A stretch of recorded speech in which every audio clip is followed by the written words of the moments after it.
मोदी सरकार में क्या लोगों को अपना देश पसंद नहीं है? क्या भारत की नागरिकता छोड़ना चाहते हैं लोग? क्या भारत का माहौल सही नहीं है? ये सवाल एक बार फिर से फिजाओं में गूंजने लगे हैं। इसकी वजह वो रिपोर्ट है जिसमें पासपोर्ट सरेंडर के हैरान करने वाले आंकड़े साझा किए गए हैं। एक अंग्रेजी अखबार की खबर के मुताबिक बीते एक दशक में करीब 70,000 लोग भारतीय पासपोर्ट सरेंडर कर चुके हैं। एक रिपोर्ट के अनुसार साल 2011 से साल 2022 के बीच 69,303 भारतीयों ने देश के विभिन्न रीजनल पासपोर्ट दफ्तरों में अपने पासपोर्ट सरेंडर किए हैं। पासपोर्ट सरेंडर करने वालों में 90% लोग गोवा, पंजाब, गुजरात, महाराष्ट्र, केरल, तमिलनाडु, दिल्ली और चंडीगढ़ से संबंध रखते हैं। दरअसल पासपोर्ट रद्द करने वालों को लेकर आरटीआई से जवाब मांगा गया, जिसमें बताया गया कि 2011 से 2022 के बीच में सरेंडर किए गए 69,303 पासपोर्ट में से 40 से 45% गोवा स्थित रीजनल पासपोर्ट ऑफिस में सरेंडर किए गए।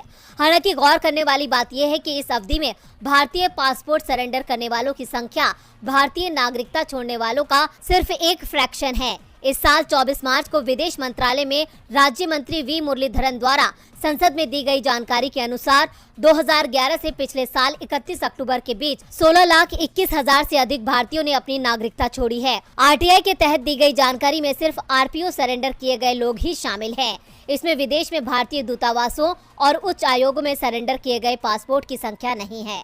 कहा जा रहा है कि भारतीय नागरिकता एक्ट 1955 के नियमों की वजह से लोग पासपोर्ट रद्द कर रहे हैं। दरअसल एक्ट 1955 के अनुसार भारतीय ओरिजिन के लोगों को ड्यूल सिटीजनशिप की इजाजत नहीं है। अगर किसी व्यक्ति के पास कभी भारतीय पासपोर्ट रहा है और उसने किसी दूसरे देश का पासपोर्ट ले लिया है तो उसे तुरंत अपना भारतीय पासपोर्ट सरेंडर करना होगा। यही वजह है कि लोग भारतीय पासपोर्ट रद्द करा रहे हैं। अब ये कैंसिलेशन मोदी सरकार की नीतियों को सवालों के कटघरे में खड़ा करता है। 1 जुलाई आने में बस कुछ ही दिन बाकी रह गया है। इस महीने की शुरुआत के साथ ही आम लोगों को जबरदस्त झटका लगेगा। कई जरूरी चीजें महंगी होने वाली है।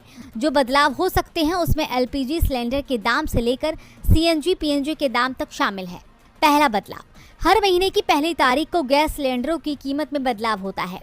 पहली अप्रैल, मई और जून को कमर्शियल सिलेंडर के दाम कम हुए थे, मगर पिछले कुछ महीनों से घरेलू सिलेंडर की कीमतों में कोई बदलाव नहीं हुआ है।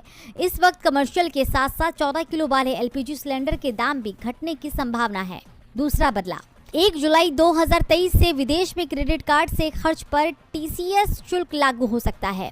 इसके तहत अगर आपका खर्च 7 लाख रुपए या उससे ज़्यादा है तो आपको 20% टीसीएस देना होगा।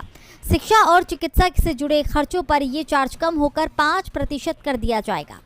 जिन करदाताओं ने विदेश में शिक्षा के लिए ऋण लिया है उन्हें 7 लाख से अधिक की राशि पर 0.5% टीसीएस चार्ज देना होगा। तीसरा बदलाव, एलपीजी की तरह सीएनजी और पीएनजी की कीमतों में बदलाव महीने की पहली तारीख या पहले सप्ताह में दिखाई देता है। दिल्ली, मुंबई और अन्य शहरों में तेल कंपनियां महीने के पहले हफ्ते में ही सीएनजी पीएनजी दरों में बदलाव करती है। अब जुलाई में कीमतों में बदलाव होने की संभावना है। चौथा बदलाव, 1 जुलाई 2023 से देश में खराब क्वालिटी के जूते चप्पलों के निर्माण और उसकी बिक्री पर रोक लगने जा रही है। सरकार ने फुटवियर यूनिट्स को क्वालिटी कंट्रोल ऑर्डर लागू करने का आदेश दिया है, जिसके तहत फुटवियर कंपनियों के लिए क्यूसीओ को अनिवार्य कर दिया गया है। अब फुटवियर कंपनियों को इन नियमों के अनुसार जूते चप्पलों का निर्माण करना होगा। पांचवा बदलाव, दिल्ली विद्युत नियामक आयोग ने बिजली वितरण कंपनियों को पावर परचेज एग्रीमेंट कास्ट के तहत बिजली फीस बढ़ाने की मंजूरी देने के बाद बीएसईएस एरिया में बिजली बिल 1 जुलाई से लगभग 10% बढ़ जाएगी। रिजर्व बैंक ऑफ इंडिया की तरफ से जुलाई 2023 के लिए बैंकों की छुट्टियों की लिस्ट भी जारी कर दी गई है, जिसके मुताबिक जुलाई 2023 में कुल 15 दिन बैंक बंद रहने वाले हैं। अगले महीने साप्ताहिक छुट्टियों से लेकर अलग अलग राज्यों में होने वाले त्योहारों के चलते 15 दिन बैंकों की छुट्टी रहेगी।